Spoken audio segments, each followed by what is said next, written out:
నేను తరచూ ఒక విషయం చూస్తుంటాను, మీరు మరోలా అనుకోకండి, మీకు ప్రయోజనకరమైన విషయం కాబట్టి నేను చెప్తాను. నేను చాలా ఇళ్లలో ఎప్పుడైనా వెడితే పూజా మందిరం చూడండి అంటుంటారు. అంటే వెళ్ళి ఒక నమస్కారం చేసి వస్తాను, వాళ్ళ భక్తి గొప్పది. నేను ఎవరిని విమర్శ చేయట్లేదు, కానీ ఒక విషయం తెలుసుకోండి.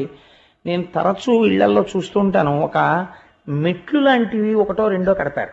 కట్టి దాని మీద ఏమీ ఆచ్ఛాదన ఉండదు, కనీసం ఒక పేపర్ కూడా వెయ్యకుండా దాని మీద ఒక చెక్క కానీ ఒక మంటపం కానీ ఏమీ ఉండకుండా దాని మీద ఈశ్వరమూర్తుల్ని నిలబెడుతుంటారు. దానితో పాటు శంఖము మొదలైనవి కూడా పెట్టేస్తుంటారు. అలాగే యంత్రాలు ఎట్టి పరిస్థితులలోనూ భూమికి తగలడానికి వీల్లేదు. చాలా మంది ఇవాళ మార్కెట్లో సబ్బులు అమ్మినట్టు అమ్మేస్తున్నారు యంత్రాలు. ఎలా అమ్ముతున్నారో వాళ్ళకి తెలియాలి, కొనుక్కునే వాళ్ళకి తెలియాలి. యంత్రాన్ని అందరూ పట్టుకోలేరు, యంత్రాన్ని అందరూ హ్యాండిల్ చేయలేరు. యంత్ర పూజ ఎందుకంటే